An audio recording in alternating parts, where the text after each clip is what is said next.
रावर रूप में उपस्थित मेरी प्रिय आत्माओं,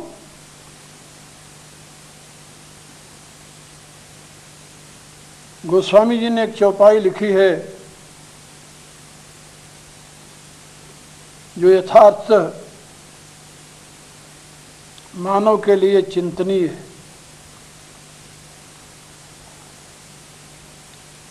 विचारणीय है और साथ ही अंतर्मुख होकर उसे स्वयं में निरीक्षणीय भी। चौपाई है, धीरज धर्म मित्र अरु नारी आपतकाल परखिए चारी। धैर्य की परीक्षा आपत्ति में होती है,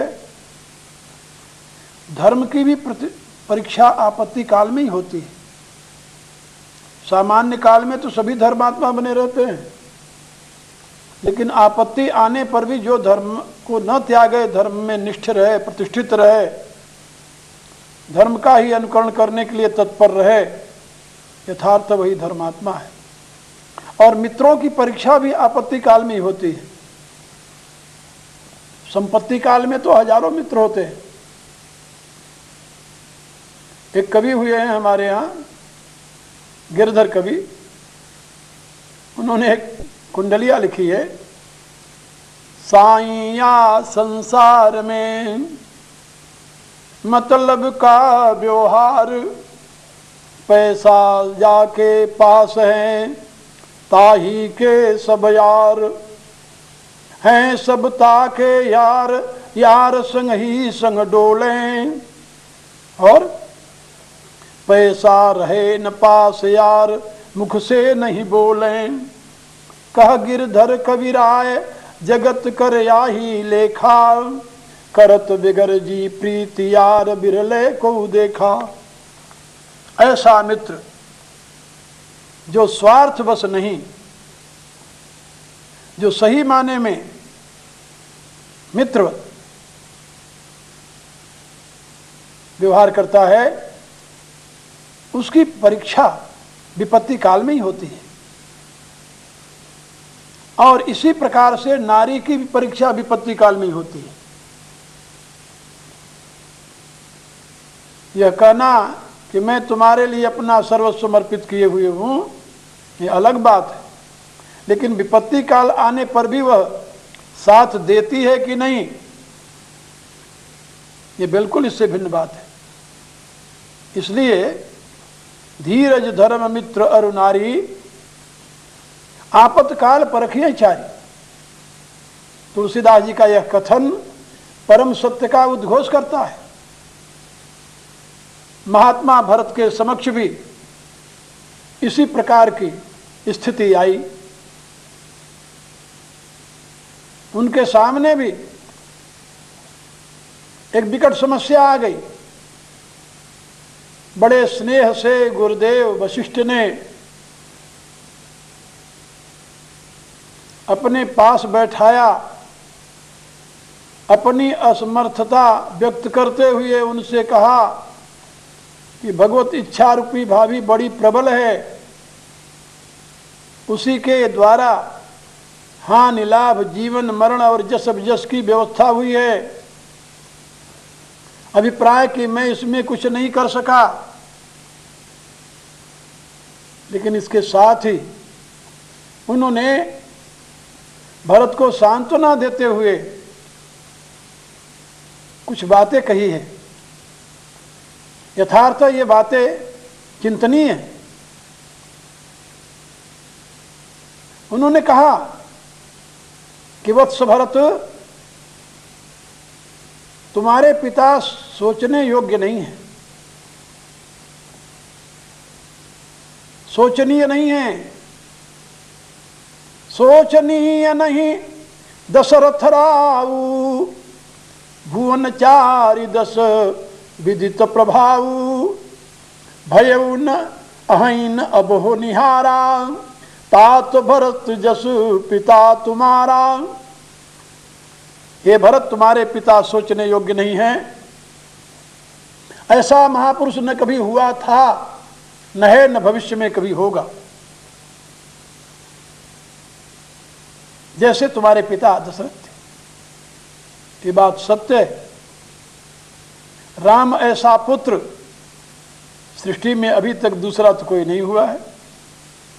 और राम ऐसे पुत्र को जन्म देने वाला पिता कितना महान पुण्यात्मा रहा होगा, ये तो आप लोग स्वयं सोच सकते हैं। तो यहां पर महात्मा भरत को संबोधित करते हुए महर्षि वशिष्ठ ने कुछ सिद्धांत की बातें कही है, जो मैं आप लोगों को बताने जा रहा हूं। कहा, पिता तो तुम्हारे सोचने योग्य नहीं थे या नहीं है, फिर सोचने योग्य है कौन?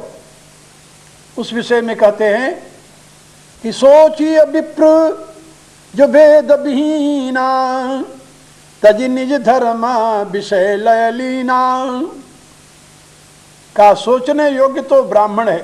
ब्राह्मण, यहां पहले ब्राह्मण को ही क्यों कहा? समाज का वही मुखिया है, समाज का वही नेत्र है, समाज का वही मार्गदर्शक है, मानव मात्र का वही शिक्षक है। एक बात याद रखना, यहां पर ब्राह्मण शब्द जिसके लिए कहा गया है, उस वर्ग के विषय में ही गोस्वामी जी कह रहे हैं कि सोचिए विप्र जो वेद विहीना। ब्राह्मण कुल में जन्म तो ले लिया, किंतु उसे वेद का बोध नहीं, वेदाध्ययन नहीं किया, शास्त्र चिंतन नहीं किया और अपने धर्म से भटक गया। ब्राह्मण का धर्म क्या है? अध्यापन अध्ययनम याजनम यजनम तथा दान प्रतिग्रहश्चैव विप्रकर्म स्वभाव। कहा कि जिसके ये 6 कर्म बताए गए हैं ब्राह्मण धर्म के, जो स्वयं वेद पढ़ता है, ज्ञान अर्जन करता है और दूसरों को ज्ञान दान देता है, जो स्वयं यज्ञ करता है और दूसरों से यज्ञ कराता है, जो स्वयं दान लेता है और दूसरों को दान देता है। ये नहीं कि ब्राह्मण केवल यज्ञ कराना ही जानता है, ये नहीं कि ब्राह्मण केवल दान लेना ही जानता है, नहीं नहीं। ब्राह्मण के लिए तो दान लेना भी उतना ही महत्वपूर्ण है जितना दान देना। और जो दान देता नहीं केवल लेता ही है तो ब्राह्मणत्व से च्युत हो जाता है। जो यज्ञ स्वयं नहीं करता केवल कराता ही, वो भी ब्राह्मण से च्युत हो जाता है। जो अध्ययन करता है लेकिन दूसरे को ज्ञान दान नहीं देता, वो भी ब्राह्मण से च्युत हो जाता है। इसलिए गोस्वामी जी लिखते हैं कि सोचिए विप्र जो वेद विहीना, तज निज धर्म विषय लवलीना। एक बात याद रखना कि ब्राह्मण का शरीर विषय भोग के लिए नहीं मिलता, यह तो ब्रह्म के बोध प्राप्त करने के लिए प्राप्त होता है। यह विश्व में ज्ञान वितरण करने के लिए प्राप्त होता है। यह विश्व का देवता कहा जाता है। इसकी एक संज्ञा है भूसुर। भूसुर माने पृथ्वी का देवता। जो पृथ्वी का देवता है उसे लेवता नहीं होना चाहिए, कहने का अभिप्राय उसे स्वार्थी नहीं होना चाहिए, उसे संग्रही नहीं होना चाहिए, उसे लोभी नहीं होना चाहिए। क्योंकि लोभी ब्राह्मण जो है वह तो राक्षस से भी बदतर होता है, ऐसा शास्त्र का कथन है। इसलिए जो वेद विमुख है, जिसको वेद का बोध नहीं है, वो तो अपने धर्म से भ्रष्ट हो ही जाएगा। और जो धर्म से भ्रष्ट होकर के विषयों में अनुरक्त हो जाएगा, वो ब्राह्मण कहाँ रह जाएगा? वो तो ब्राह्मण नहीं, शूद्र से भी पतित ब्रात्य कहा जाता है। शूद्र से भी निम्न अवस्था को प्राप्त हो जाता है। इसलिए यहां पर कहते हैं गोस्वामी जी, सोचिए विप्र जो वेद विहीना, तज निज धर्म विषय लौलीना। वर्तमान की बात मेरे से नहीं कहना और न पूछना, क्योंकि इसको तो आप लोग सभी देख रहे हो, जान रहे हो कि इस समय उस विप्र वर्ग की क्या स्थिति है। सौभाग्य और दुर्भाग्य कहिए, मैं भी उसी वर्ग में पैदा हुआ हूँ, लेकिन मैं देख रहा हूँ उसका परिणाम, इसलिए आप लोगों से कह रहा हूँ। ब्राह्मण को वेदज्ञ होना चाहिए। शास्त्रकार ने लिखा है बिना किसी प्रयोजन के उसे वेदाध्ययन करना चाहिए और सदैव अपने धर्म में निरत रहना चाहिए। यदि त्याग में ब्राह्मण का जीवन नहीं है तो ब्राह्मण कहलाने का अधिकारी नहीं। महाभारत में तो यहाँ तक बताया गया है कि यदि उसे वेद का बोध नहीं है तो उसे ब्राह्मण कहना ही नहीं चाहिए, वो ब्राह्मण कहलाने का अधिकारी ही नहीं है। खैर, अब आगे क्या कहते हैं, सोचिए नृपति जो नीति न जाना। हमारे यहाँ धर्म ग्रंथों में सदैव क्षत्रियों को राजा, नृपति आदि कह करके संबोधित किया गया है, क्योंकि क्षत्रियों का स्वभावतः शासन करना एक स्वधर्म रहा है। गीता के 18वें अध्याय में भगवान ने यह बात कही है कि उनमें स्वभावतः दान ईश्वर भावस्य छात्रकम स्वभावजम, तो दान देना और ईश्वर भाव में प्रतिष्ठित रहना, शासक के रूप में प्रतिष्ठित रहना, ये क्षत्रियों का स्वाभाविक धर्म है। तो यहाँ पर गोस्वामी जी कहते हैं वो क्षत्रिय जो नीति को नहीं जानता, नीति से अनभिज्ञ है, और जो आम प्रजा की रक्षा में तत्पर नहीं रहता, जो प्रजा को अपने प्राण के समान नहीं जानता, जैसे अपने प्राण की रक्षा करता है वैसे जो दूसरों की रक्षा नहीं करता, वह क्षत्रिय भी शोचनीय है। कितनी बड़ी जिम्मेदारी है क्षत्रिय की, और कितनी बड़ी जिम्मेदारी है ब्राह्मण की। एक बात याद रखना, जिसके ऊपर जितना अधिक बड़ा दायित्व है इस भारत भूमि पर, वह उतना ही महान प्रतिष्ठा को प्राप्त होता रहा है। इस देश में ब्राह्मण की प्रतिष्ठा रही है, क्षत्रिय की प्रतिष्ठा रही है, इस नाते नहीं रही वो देखने में बड़े सुंदर थे, इस नाते नहीं रही कि उन्होंने किसी के द्वारा प्रदत्त अधिकार प्राप्त किया था, इस द्वारा नहीं रही कि उन्होंने अपने लिए अलग से रिजर्वेशन कराया था। ना ना, उनकी प्रतिष्ठा में उनकी योग्यता, उनका सामर्थ्य कारण था। वेद का निर्देश था यत्र ब्रह्म च क्षत्रम च सम्यं च उच्चरतः सह तल्लोकम पुण्यम प्रज्ञेशम यत्र देवासाग्निना। जहाँ ब्राह्म बल और छात्र बल ये दोनों साथ साथ चलते हों, समन्वित होकर के कार्य करते हों, जहाँ की प्रजा ज्ञान युक्त हो, प्रकाश युक्त हो, तेज युक्त हो, पुरुषार्थी हो, वह राष्ट्र पवित्र राष्ट्र कहा जाता है। और ये भारत कभी दुनिया की दृष्टि से पवित्र राष्ट्र था, क्योंकि यहाँ का छात्र बल दुनिया में प्रसिद्ध था, यहाँ का ब्राह्म बल दुनिया में प्रसिद्ध था। छात्र बल और ब्राह्म बल के प्रकाश में यहाँ का कृषक वर्ग, यहाँ का जो कलाकार वर्ग था, शिल्पी वर्ग था, वह विश्व के लिए आदरणीय और वंदनीय था। आप जानते हैं जितने शिल्प कर्म हैं, जितने कृषि कर्म हैं जो मानव के लिए अत्यंत उपयोगी हैं, इनका उत्पादन ब्राह्मण नहीं करता था, इनका उत्पादन क्षत्रिय नहीं करता था। इनका उत्पादन कौन करता था? शूद्र और वैश्य। तो फिर शूद्र और वैश्य को निम्न दृष्टि से क्यों देखा जाता? निम्न दृष्टि से नहीं देखा जाता था। नहीं नहीं, ये तो बाद की भ्रांतियों का परिणाम रहा है। हमारे यहाँ वेद में शूद्र का एक नाम पूषा है, और वहाँ पर बताया गया है कि पूषा इसे इसलिए कहते हैं कि ये सबका पोषण करता है। अपने परिश्रम द्वारा मानव समाज का पोषण करने के नाते शूद्र की संज्ञा पूषा थी, या पूषा को शूद्र कहा जाता था। बात समझे? यदि आपको मेरे वचनों पर विश्वास न हो तो बृहदारण्यक उपनिषद को पढ़ लेना, वहाँ आपको एक प्रमाण मिल जाएगा। मैंने अपने धर्म विज्ञान भाष्य में गीता की व्याख्या करते हुए इसको स्पष्ट रूप से, पूर्ण रूप से विवेचित किया है। इसलिए मैं आप लोगों को बता रहा था कि कभी इस देश में शूद्र निम्न दृष्टि से नहीं देखा जाता रहा, वैश्य निम्न दृष्टि से नहीं देखा जाता रहा, वह भी उतना ही आदरणीय रहा है जितना कि ब्राह्मण और क्षत्रिय। लेकिन हाँ, इसमें अंतर था कि क्षत्रिय का कर्तव्य था सभी समाज के लोगों की रक्षा करना, बहुत बड़ा दायित्व था उसके ऊपर।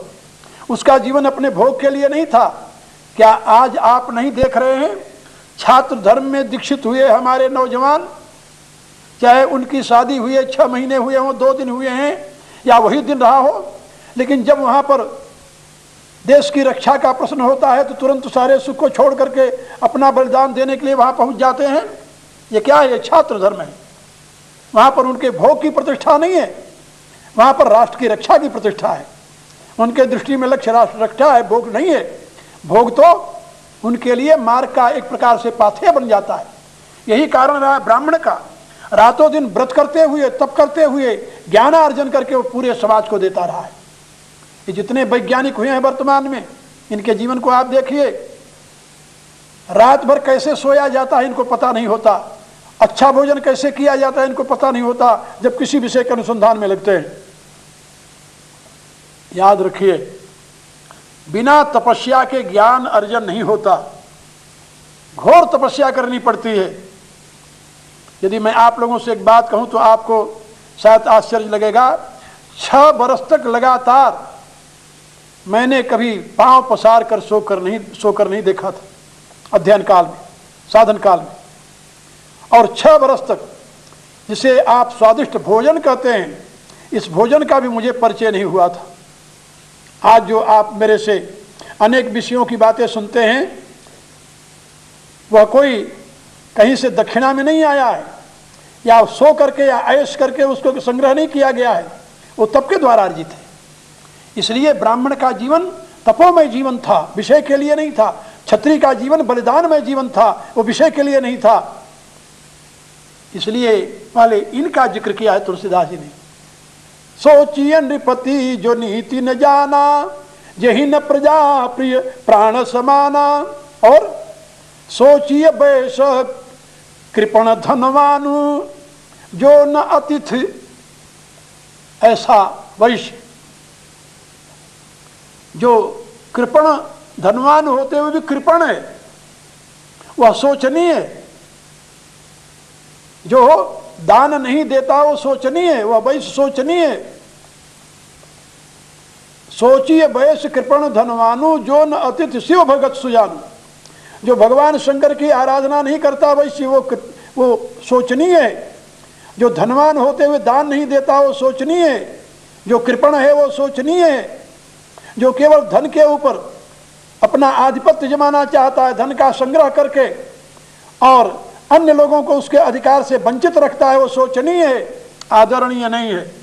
लेकिन दुर्भाग्य से आज देखिए समाज में क्या स्थिति है। जो शोचनीय है उन्हीं का समाज में आदर हो रहा है, और जो आदरणीय है समाज में वो धुतकारे जा रहे हैं, उनके लिए कहीं स्थान नहीं है। ये उल्टा जो प्रवाह है किसका परिणाम है? दूषित बुद्धि का। याद रखिए, तुलसीदास जी समझाते हैं, सोचिए वैस कृपण धनवानु, जो न अतिथि शिव भगत सुजानु। और सोचिए शूद्र विप्र अवमानी, मुखर, जो शूद्र है, जो विद्वानों का अपमान करता है अपने अहंकार में आकर के, वह शोचनीय है। जो मुखर है, न कहने वाली बातों को कहा करता है। आप सुनते नहीं आजकल, आज हमारे दलित वर्ग के नेता क्या क्या नहीं कहते, किनके लिए? ब्राह्मणों के लिए, क्षत्रियों के लिए, वैश्यों के लिए। उनके द्वारा कहे जाने वाले अपशब्दों को क्या आप नहीं सुनते क्या, नहीं जानते क्या? ऐसा क्यों हो रहा है? इसलिए कि सारा तंत्र ही उल्टा हो गया है। सोचिए शूद्र विप्र अवमानी, मुखर मान प्रिय ज्ञान गुमानी। वह मुखर है जो बहुत बोलने वाला, जो मान प्रिय है, अभिमानी है, और जिसके पास थोड़ा सा भी ज्ञान हो गया उसका गुमान करता है, अहंकार भरा हुआ है। ऐसा शूद्र सोचनीय है। और पुण्य सोचिए पति वंचक नारी, कुटिल कलह प्रिय इच्छाचारी। और वो स्त्रियां सोचनीय हैं जो पतिवंचिका हैं, जो कुटिला हैं, जो इच्छाचारिणी हैं, वे शोचनीय हैं। क्योंकि समाज को पतन के गर्त में ढकेलने की दिशा में प्रवृत्त हुई है। और इसके साथ ही सोचिए बटु निज व्रत परिहरई, जो नहीं गुरु आयसु अनुसरई। और वे विद्यार्थी सोचनीय हैं, आदरणीय नहीं, माननीय नहीं, जो अपने अध्यापकों की आज्ञा का पालन नहीं करते। और जो विद्यार्थी जीवन में जो तपोमय जीवन है, जो ब्रह्मचर्य का जीवन है, जो ज्ञान संग्रह का जीवन है, जो शक्ति संग्रह का जीवन है, उसका अनुकरण न करके वो विषयों में लिप्त हैं, वो कुमार्गों में चल रहे हैं। आजकल देखते नहीं आप, जितने विश्वविद्यालय हैं, महाविद्यालय हैं, उन विश्वविद्यालयों महाविद्यालयों में क्या होता है आप सब जानते हैं, उसको दोहराने की मुझे जरूरत नहीं है।